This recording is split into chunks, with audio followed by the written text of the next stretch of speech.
the number of guests equal the number of listeners, right? Yeah, and I've been waiting 53 minutes to say that, by the way. and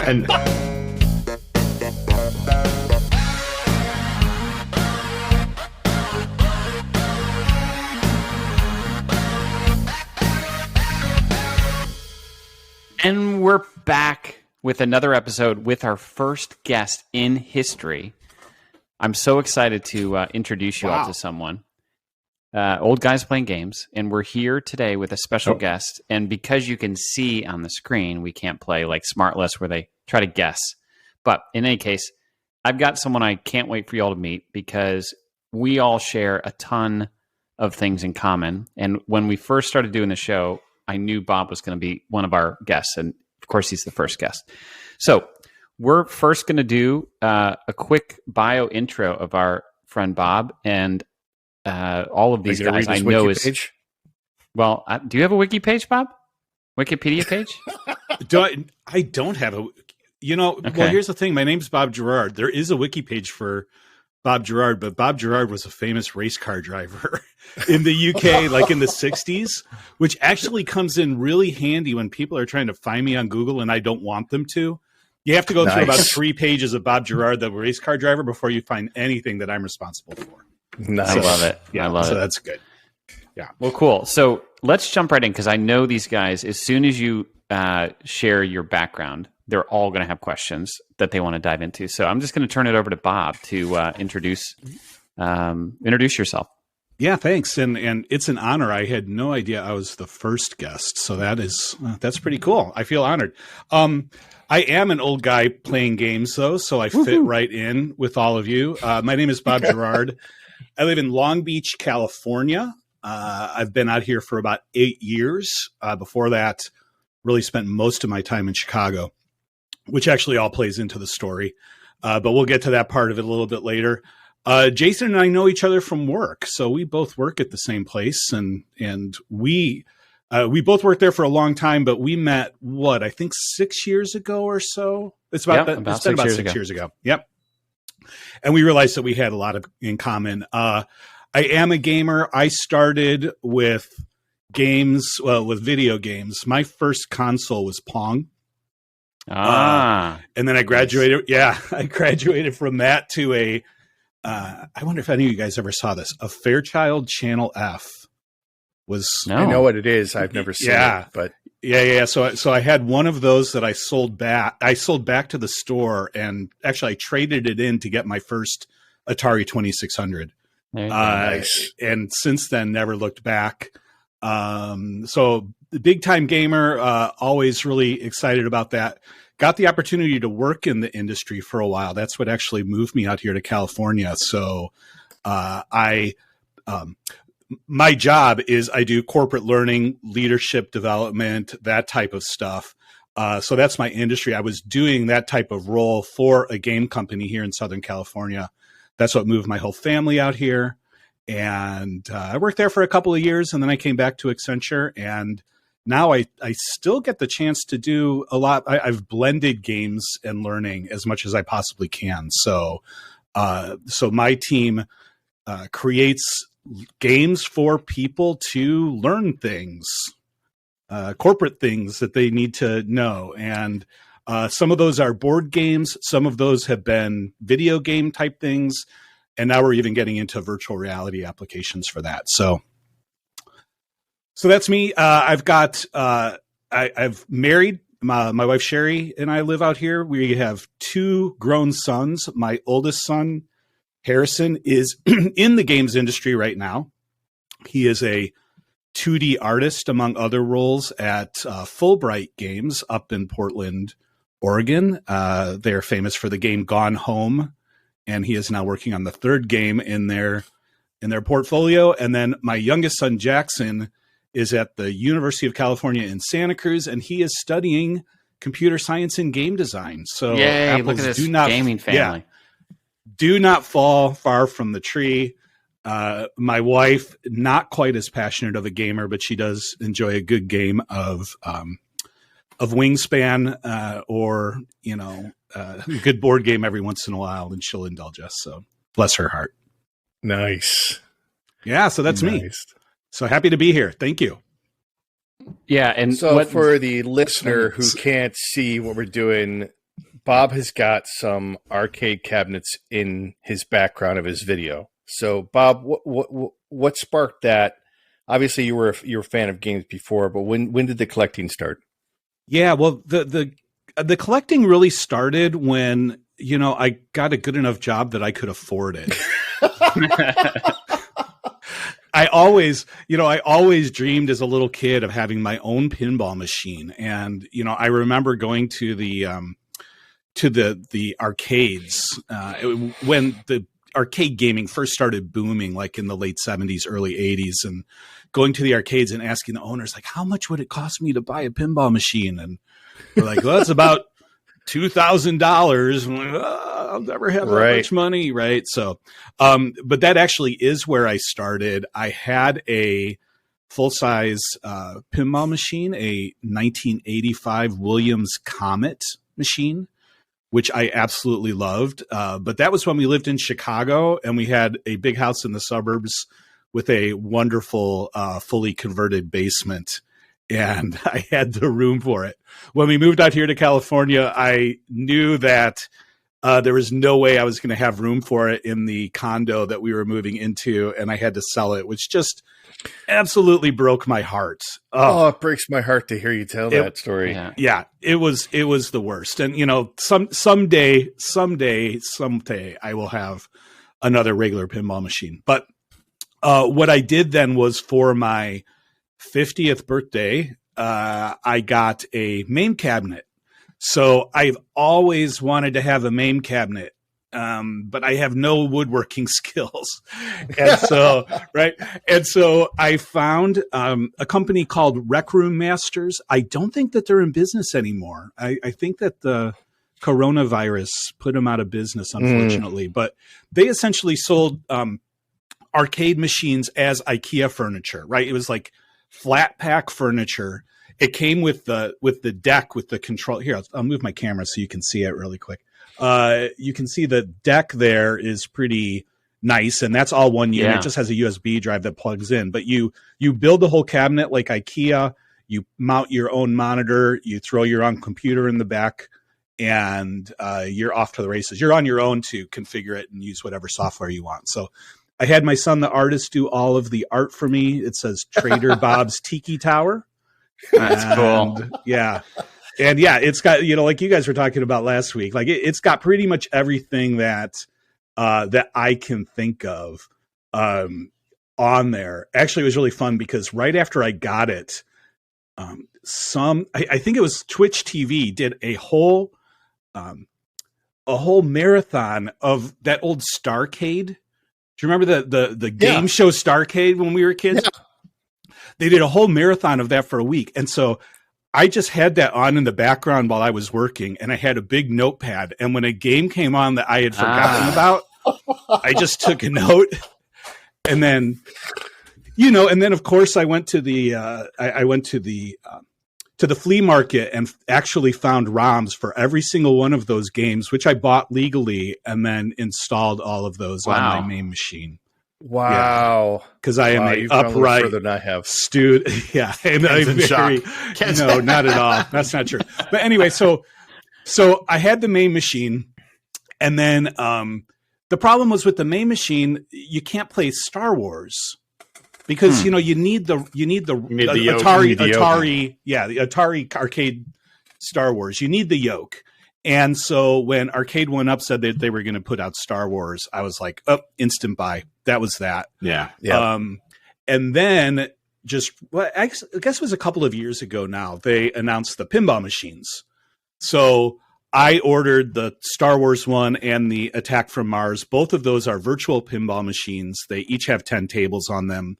The Star Wars one is, The Star Wars one is, it's from Zen Pinball. So if you get like the iPad app or the iPhone app of Star Wars Pinball, it's the exact same tables.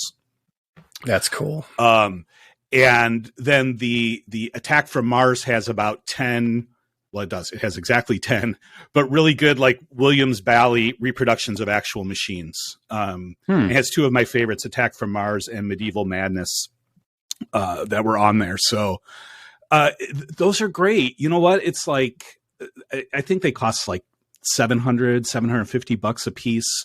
Wow. You play the games, you're playing for about a minute and a half, and you forget that it's not real. I mean, That's cool. It's that good. It's that good. Wow. And then Tron is my latest addition. Tron was another one that just didn't work well with the controls, right? Because you need a joystick, you need the spinner, and you need to be able to shoot all at the same time, and that didn't work with that control stick. So Yeah, no, I'm suffering that problem right now with Tron on a multi-arcade. yeah, it's painful. You have to use your elbow to shoot sometimes. Yeah. And that doesn't work so well. But the fact that you guys are seeing them now also shows, again, the factor of moving from the big house in the suburbs where you have the full basement into a condo in Long Beach. You know, this 12 by 12 room is the only place I can really call my own. And so everything I have to put in here. And so this is the view that people get when they have work meetings with me. And It's so distracting when I do calls with Bob. I'm just like, and you see when people join and they haven't done calls with Bob before, it's like the obligatory, oh my gosh, tell me about this arcade games. Yeah. Which one of my employees who I'm no longer working quite so much with, but used to absolutely drive her crazy. She would get so frustrated. But you know what, Jason? I don't know if I've ever told you this, which is great, is it has been such a good icebreaker and conversation starter. And I've gone into so many cold calls with people who have never met before that are going to be contentious. I know it's going to be contentious. And I flip on the video and they're like, tell me about your machines. Oh my gosh. And we spend 10 minutes talking about them. And then it's all happy, happy, joy, joy. And, we get the deal done. It works out really well. Nice Ren and Stimpy reference. Well hey, done, there you Bob. go. Well done. Yeah, I can drop it in there. Yeah, that happened to I me think the other day. That exact situation. I was walking to a meeting and I was like, dang it, this is going to be rough. And I didn't have my blur on and people were looking, oh, what are those shoes? What is that? I have a Lego tumbler. What's that tumbler? And then 10 minutes go by and it's just smooth sailing. It was perfect. Is that Star Wars? That's not the monochrome one, right? Which one is that? The Star Wars game. It's the Atari Vector. Vector, yep. Yeah. There, now you can see green some vector. of the red cool. Yeah. Okay. text coming on. Yeah, Man, Very cool. But that's awesome. yeah, but you see, I'll tilt up, and then above is where I have Yes. that's all my Lego and Star Wars stuff. Yeah. Nice. So, Bob, did your passion for this stuff start with pinball or arcade? And then you discovered pinball? It honestly did start with pinball. I've always been fascinated by pinball, even before video games were a thing. And so, any chance that we had to play pinball, we would go to a restaurant. You'd see this a lot more like in the early 70s, right? You go to a restaurant and there'd be a pinball machine and we'd be like, Dad, can we have a quarter for a pinball game instead of dessert? So that's awesome. We did that a lot. And that really is where it started. I also remember we had a local Five and Dime in the town I grew up in. And they had one of those shooting arcade cabinets. Remember those? But the mechanical shooting things, right? And I was too short to play it. I was just a little kid. So I would wheel a shopping cart up and I would climb in the shopping cart until the ladies would yell at me that, it wasn't safe and chase me away. And then I go do it again. Later. But when video games started, right? I remember going to the YMCA. That was the very first time. And I saw a Pong cabinet. It actually wasn't a cabinet. It was a cabaret table they had of Pong. And I was watching it and I was like, if I move that dial, I can control television, right? Yeah. Because that's all I'm thinking. I'm controlling the television signal. This is amazing. And so we played that every chance we got. And then we got our first Pong machine. And it was one of those one console, two dials. Yeah. Right? Yeah. And I would play with my family whenever I got the chance, but most of the time I would just turn it on and it would be my left hand against my right hand. I was going to say it was the first one. They weren't separate controllers. They were all attached to the. It was all one unit. Little thing. Yeah. So that was funny. Oh, wow. Yeah. So that's where it all started for me. And then, about that time was when Star Wars came out and literally changed my life. I was going to be a professional baseball player up until then. And, I know I would have had a super successful career. No. But when Star Wars came out, I changed my career ambitions to be a computer programmer. And so, kind of the rest is history. That's so cool. That's awesome. That's awesome. Yeah, I mean, I think we're probably close to the same age. I'm older than these three, and it's hard to explain to people how transformative Star Wars was in our youth, and how nothing ever had been like it before. Yeah, and I remember going to the theater and seeing it, and just like someone had told me it was a movie about a farm kid in space. I mean, that's what I knew going into the movie, and coming out, I was like, whoa! And computers became a big part of my life after Star Wars. Right? Yeah. And back in our day, you could only program. There were no downloads. You had to program if you wanted to use a computer, right? Absolutely. Yeah. And my first computer was a TRS-80 Model 3, nice. 4K of RAM. Trash 80. I was trying to save an extra $100. You had to buy a $100 chip to install into it so you could get lowercase, because it was all uppercase. And the very first thing that I programmed was a D&D character generator. And I could not figure out why I was getting so many characters with like 3s and 18s, like seeing as many 3s and 18s as, 12s and 14s and all that kind of stuff. And that's how I learned about probability, and that, no, you don't want to do random 1 through 18. You want to do random times 6, random 6, plus random 6 plus random 6.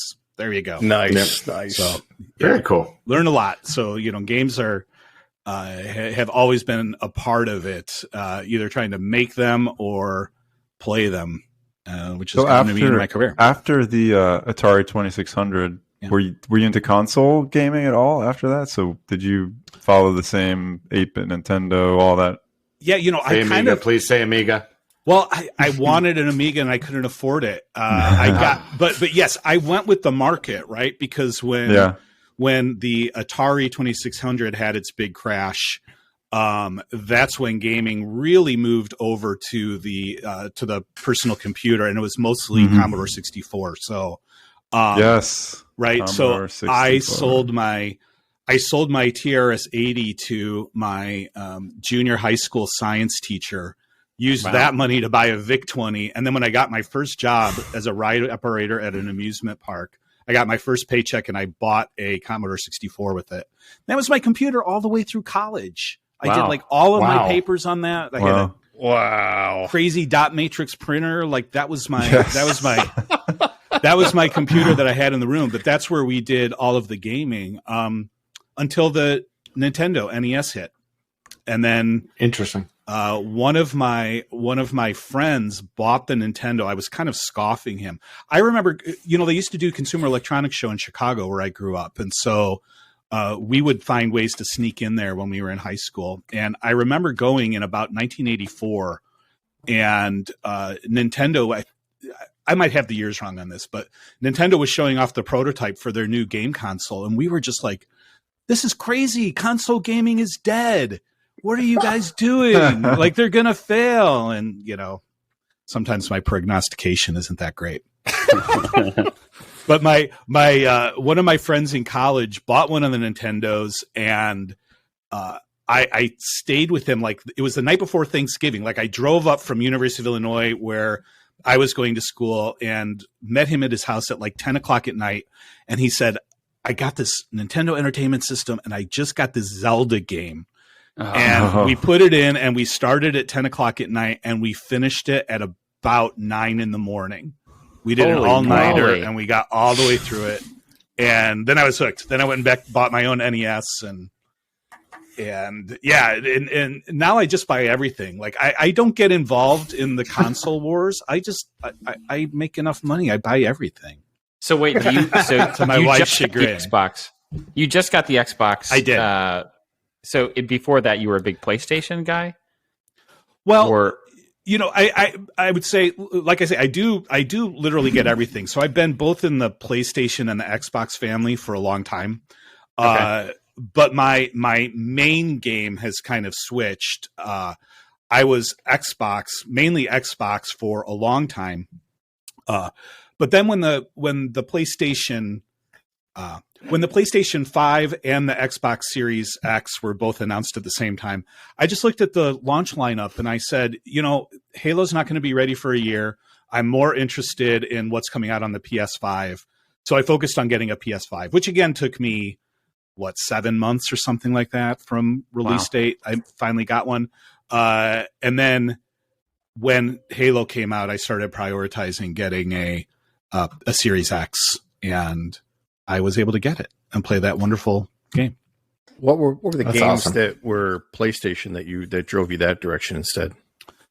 Spider-Man.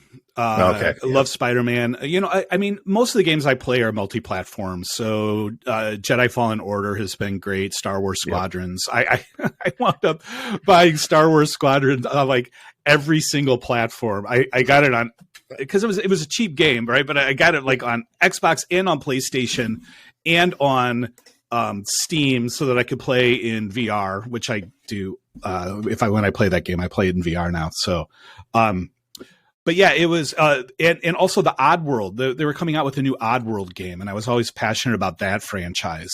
Yeah. And I had also heard about Horizon Zero Dawn, and finally got into playing that. I was really excited about that for the first few days, and then I was like, I don't think I'm going to finish this. It lost its touch with me. Control, amazing game. Oh no, I finished that on the Series X. Amazing game. I was late to the party on that.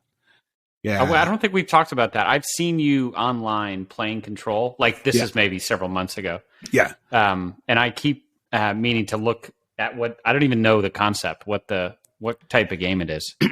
It's a shooter. I mean, it really is like a third-person shooter, but the story is a real X-Files inspired story. So, okay, you play the part of a young woman, and you have finally located this office in New York City, this office building where you believe your brother is being held, and you're going in there to try to find out what happened to him. And pretty soon some weird supernatural shenanigans start going on. So, so Bob, she develops.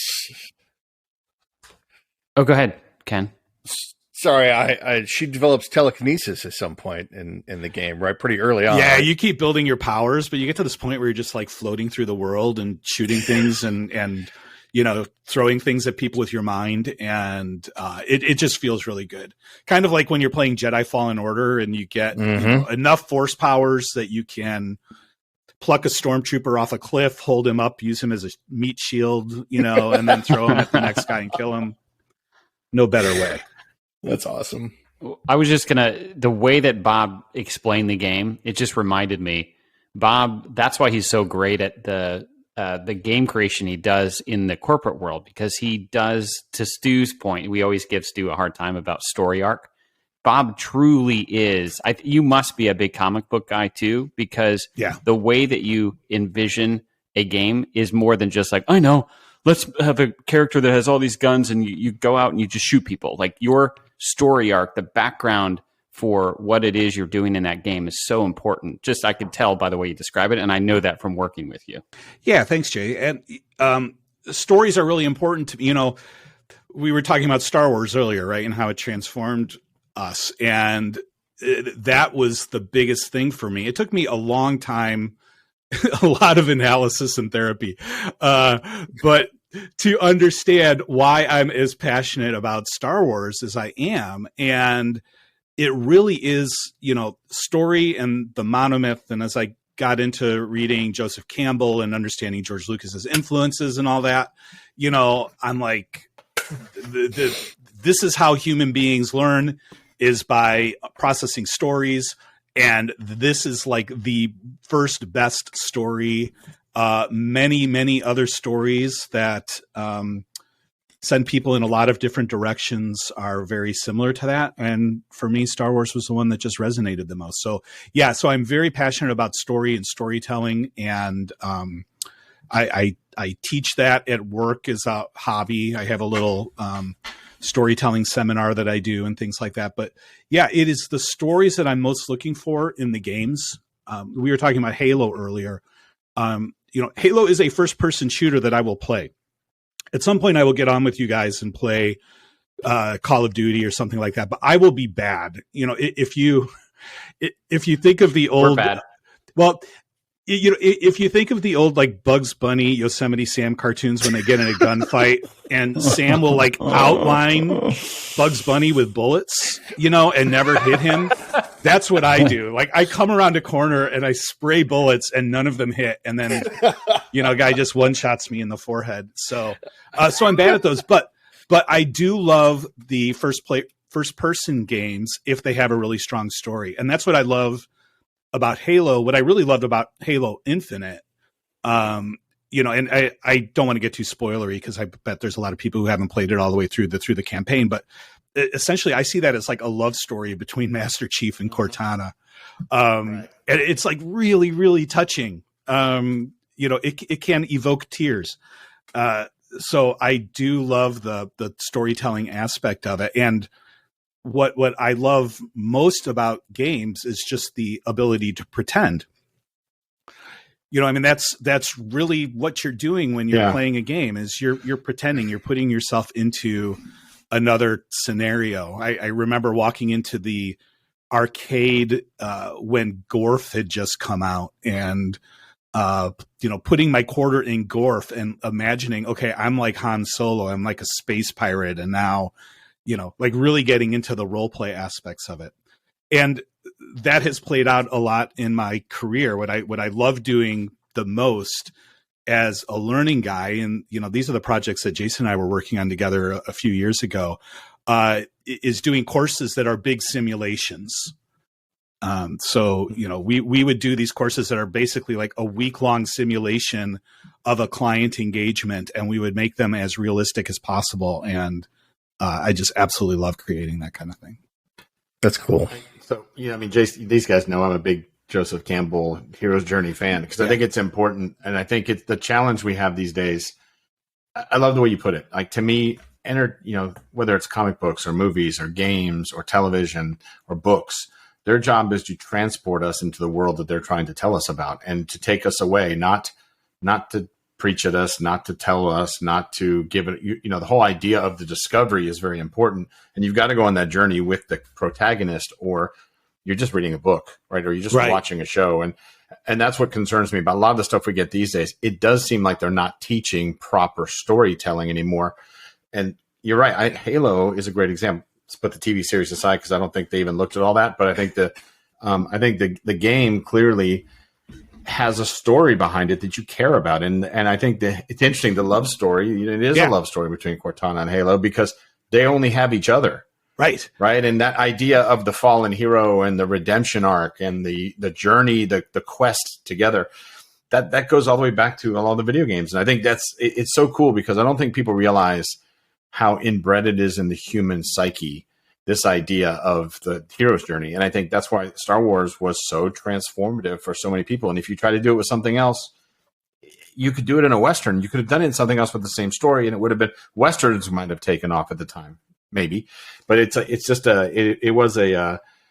would hope that, you know, we've talked about this on before, like when you get a good story and you get a good continuation arc of a story and a good character development, then you're in that world and you feel like you're riding on the Millennium Falcon, which is why things like Disney and others, you go to Galaxy's Edge, it's sort of cool that there it is in its physical form, the thing that was in my brain all my life. That's cool stuff. So that never goes away no matter how old you get. And I think, you know, I think back to those days when we all played video games and computer games or even Pong. I mean, the mind does amazing things. Like Pong, we all thought when we were playing Pong, when you move that device and you hit the little square that you were putting spin on the square, right? We all thought we were putting spin on the square. There's no spin. There's no spin on the square, right? It's a 1 or a 0. But our brain thinks we're smarter than anybody else playing because we just put the spin, and I got you because of the spin. That's what's cool, right? That's such a good take. That's true. I do remember doing that, and then realizing no, it's just like where it hits on the paddle, right? Yeah, yeah. Oh my gosh, it's so funny. You just crushed my dreams, Stuart. I thought that's how I thought I won. I was spinning that sucker. Yeah. But talking about Galaxy's Edge, because I have a Magic Key pass to Disneyland. I'm a half hour from there, so I go very, very often. I was there yesterday, and it really is an amazing experience. Disney, when they first started talking about it, kind of promised one level of immersion that they wound up dialing back on a little bit. But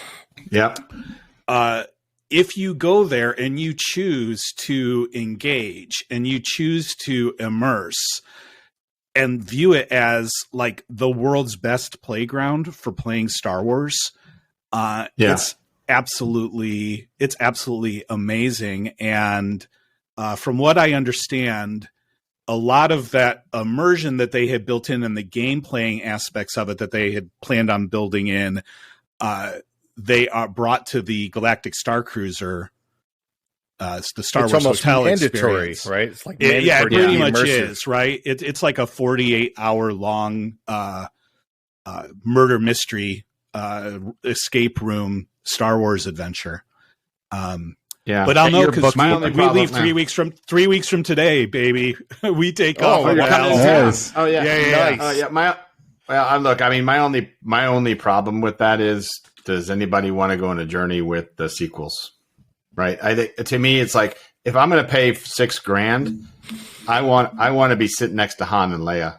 I want to be on Jabba's barge. Right. That's just me, and I know that, and I don't think 20-year-olds are going to spend $6,000 to take their 9-year-olds, 25-year-olds. But anyway, we'll see. I can't wait. We got to have you back on afterwards, because obviously the first people that went and did it were the Access media, who like Access, so they'll say what they want to say. I'm curious to see if it truly is not cheesy Disney, and if it's really solid Disney. And it's the same thing. Like, I think the best immersion experience I've seen at a theme park is Universal. Like, I think the Diagon Alley and what they do at Harry Potter is amazing. Agreed. Yeah. Agreed. Amazing. I think they really set the bar there. And Disney themselves, I mean, I think that the best attraction that Disney has ever done is Flights of Passage, the Avatar ride. No, I've never done that. I love Rise of Resistance, right? I mean, because it's Star Wars. I love Smuggler's Run because it's Star Wars. But in terms of like the best ride ever, it's that. I mean, my wife and I are going to Animal Kingdom just to ride that ride. It is another one. As a kid, the ride that always got me was 20,000 Leagues Under the Sea. Yes. I love that. That was amazing. And you swore you were that deep. And then when you peeked over and you saw the tops of those, you're like, wait a minute, Mom, are those are? It was cheesy, but it was cool, right? Because that movie was so badass. And then you have, and same thing with even with the Haunted Mansion, right? When you feel like the elevators, whatever, going stretching and I mean, that was a good immersion feeling. So I'm hoping. So Bob, I really am hoping you come back, but don't come back with fanboy story. Won't. We want to know whether it's good or not. He will. So what led you, tell the story about getting into working for the video game industry? Yeah, sure. So actually it was really funny because my son was just about to get into high school, and he wasn't athletic at all, but I knew that having a team experience would be really good for him. And he played computer games all the time. And so esports was just starting to take off at that point. And I realized that a former colleague of mine from Accenture had gone to work for this company that was like the leading esports company. And so I followed up with him. I looked him up. And in the process of looking him up, I realized that they had an opening on their professional development and learning team. And so I was like, hey, can you help me set up like an esports league in the high school that Jackson's going to go to? And by the way, I think I would be really good at that job. And He said, I agree too. And so that kind of started the very long process of getting me in the door. And it was kind of funny because I had a hall pass with my boss at that time. I was like, look, I love working here, but if I ever get the chance to work for Lucasfilm, if I ever get the chance to work for Apple, if I ever get the chance to do anything in the entertainment industry, Disney or like a game company, like you just got to let me go. And he's like, yeah, absolutely. And so that's what happened. And, everybody was wonderfully sad to see me go, but also was like, let us know if you ever need to come back. So I went off there to work for a couple of years. And, what I actually learned from that experience is that I am much happier being a consumer of the games industry than I am actually being part of the games industry. Interesting. It's a very challenging field. It really, really is. And high stress. Yeah, high stress. And, it's the type of thing where, how you hear that when people win like the multi-million-dollar jackpots in the lottery, that they wind up not being happier. And your reaction to that is like, well, I'll try it and see. Let me tell let you. Me try, let me try that. I think I'll find a way to be happy. And that's kind of how I felt at the game company because, we had amazing perks. We had an arcade at our headquarters. We were playing games all the time. Sometimes maybe a little bit too much during the workday. Great sense of community there. But it is just it's a very hard thing. And it's hard to have strong relationships that last in that industry. It can tend to be a little bit cutthroat. And so, after a couple of years of that, I was like, I think I'm going to go back to where I came. And, but I learned a lot while I was there that I've been able to apply, which is great. Cool. Now my oldest son is in the industry and, he's kind of found some of the same things as well. And, I'm not sure how long he'll stay in the industry. I think he'll stay for a while yet, but, he'll stay there for a little while. But, so he's in the art side of things, right? And you were more of the corporate side of things. Correct? Yeah. So I was like part of HR, and I was focused on it was a bigger company. It was a big AAA studio, right. Whereas he's working at a small indie studio. Yeah. Wow. Was there a lot of high turnover, or did you find that most people stayed around?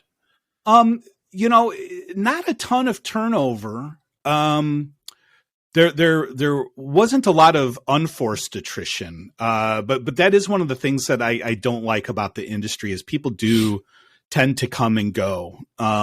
You'll see a lot of like slow to hire, quick to fire mentality there, which I know that works fine for some businesses, and for some people that's just not the way I'm wired up.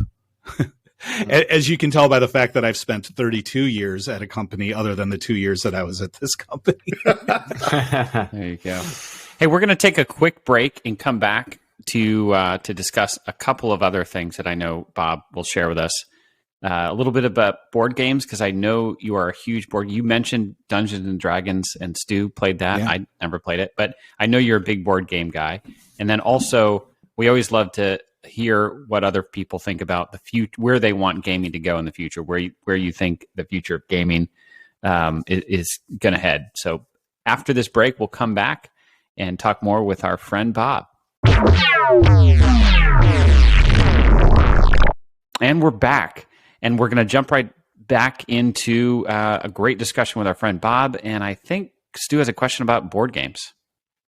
Yeah. So so Bob, you mentioned Dungeons and Dragons, and you mentioned programming. I think done around the Dungeons and Dragons world. I mean, I think when D&D came out, it was a big deal, notwithstanding the furor over the demonic side of D&D back in the 70s. I was a victim of the satanic panic.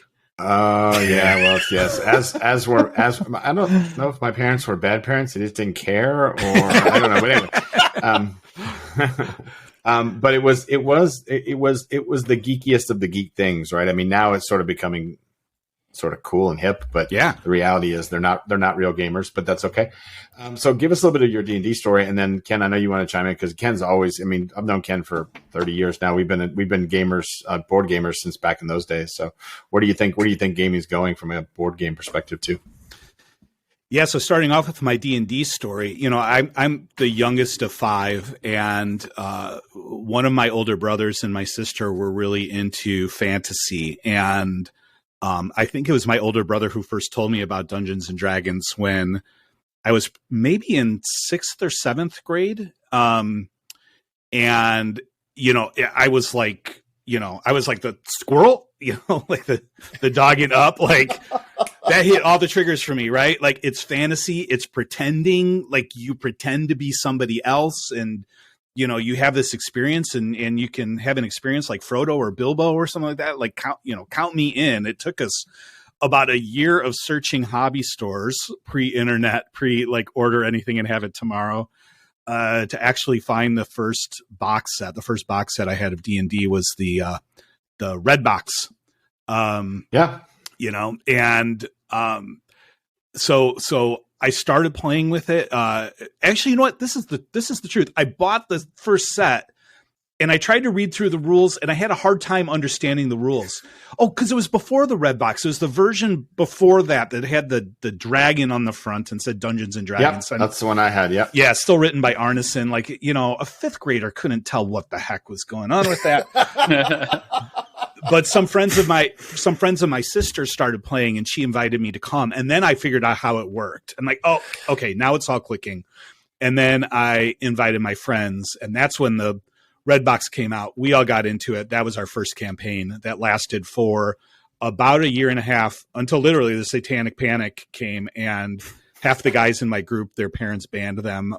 My dad was not happy about me being involved, but couldn't stop me. But it all just kind of faded away. And the honest truth is, this is my experience though, is I loved playing Dungeons and Dragons, and I still do. Like, I'm in a campaign now with some other guys from work, and we play every week, and I still like it, but it doesn't have quite the same fascination for me. And I think I got spoiled by the computer games getting so good.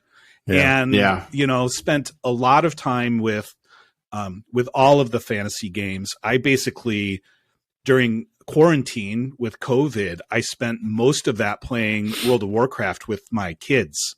And, like, we were all scattered around different parts of the West Coast, and we were playing World of Warcraft every night. And, that was just a great community experience. That's awesome. Yeah. So that is my big background with Dungeons and Dragons. I do appreciate the renaissance of it now, and that it is coming mainstream. And, I think it's always good to invite people, even though it might be more showbiz than it is actually like serious gaming. Right. But I'm passionate about, board games. I did manage to squeeze a gaming table finally into my condo, so we have that. If I turn my camera, like, this whole closet there is pretty much filled with all of my board games. Oh my God, that's awesome! But but we've got, like, the main games that we play all the time. We have out in the family room, right next to the game table, and it was funny. I was scrambling for the name of it. We play a lot of Wingspan, but I had to scramble for the name of it because my wife and I just call it Bird Game. So it's like we play Bird Game, we play Train Game. That, of course, is Train Game. Ride. Yeah. We play Tile Game, which is what even is the name of it? Azul. The thing where you're placing the tiles. Not Mahjong. No. It's I don't know. We'll have to look it up and put it in the notes. No, it's not Scrabble either, although we do play a lot of Scrabble. But I also like I love the bigger, more European fantasy games, and I'll play with the boys when they come home. Star Wars Outer Rim is one of my favorites now. That's a great game. Gloomhaven is absolutely amazing. It just takes like an hour and a half to set up, 45 minutes to play, and then an hour and a half to put away. And that's why I'm out. Yeah, I don't play Gloomhaven as much. Plus, the Steam version of Gloomhaven is great, and it's like no setup. There you go. But I am so proud of this, Stu, because you'll probably remember this one. Do you remember Dark Tower, the board game? Yeah. Not the Stephen King story, but the board game in the 80s. I never actually owned that. Like my friend's little brother owned it, and we would steal it from him, and we would play Dark Tower and absolutely loved it. Well, Restoration Games, which is based out by you guys. I think they're in Orlando or... Yeah, why do I know that name? Yeah, it does sound familiar.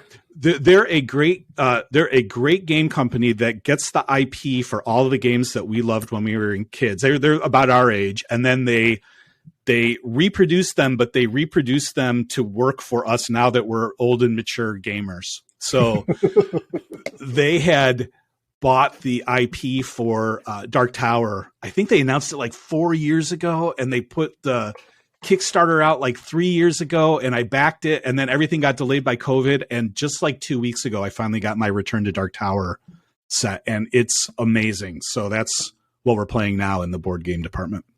On that Restoration Games site, cool. I found a game that Stu's going to love. It's because he's a big race car guy, too. It's called Downforce. Oh. It looks super cool. Oh, cool. Yeah. I'll go check it out. Awesome. Josh, you had a question. Flipping over. Not a question. It's I don't consider myself a gamer anymore. Listening to you talk, like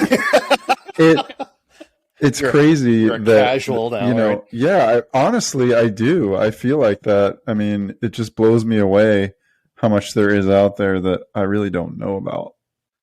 Right? I mean, I don't know what else to say other than that. Like a lot of the things you're saying, I'm like, oh, I don't know. I mean, like Dungeons and Dragons, all I know of Dungeons and Dragons, maybe I'm a little bit young for it, is my brother had the velvet pouch of dice, right?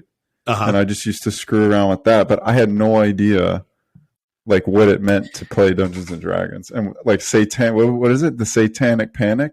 Yeah, like, what is that? When Dungeons and Dragons started getting really big in the 80s, people started thinking that it was satanic because you were casting spells and evoking demons, and there were stories about kids getting too engaged in it, and thinking that it was real and dissociating from reality and all that kind of stuff, and it just caused a big panic that made a lot of people sad. I bow down to your prowess of gaming. I'll just say that because I like Jason said. It takes an hour and a half to do this. That he's like, I'm out. I'm the same. Like, turn the console on. Even better now. There's no cartridges or discs. Turn it on. Stream it. Let's play and let's be done. Like it's props to you, sir. It's funny. It's funny that you say that because when I worked at the game company, I felt so newbie there because all of the people there were even way more hardcore gamers than I was. And the game that we made, I was terrible at, always terrible at. And that was no good because we played it usually once or twice a day, and that part of it was kind of miserable for me. Wow. Well, just like these guys said, we're definitely going to have you on after you get back with stories. I'm sure massive number of stories about this Star Wars adventure you're going to go on in a few weeks. So we're looking forward to that. Very excited for that. It was a pleasure to have you, our first guest, and we learned a ton about you. I've known you for a while, and I learned a ton about you. So I thank you for coming on. Thanks as for having always, me on. Yeah. Thanks. And wait, and now the number of guests equal the number of listeners, right? And Bob, because I subscribed. I've been waiting 53 minutes to say that, by the way. and Bob, brace yourself because we're going to screw up the end. We always do. Yeah, we can never get this right. I'm already sweating. Sweating. Get ready. Take a deep breath, Josh. Well, Bob, you can close us off when we're done looping around. Let's see if we get this right. All right. I'm Jason. And I'm Josh. I'm Ken. And I'm Stu. And I'm Bob. Look at Yes. Bob is good luck.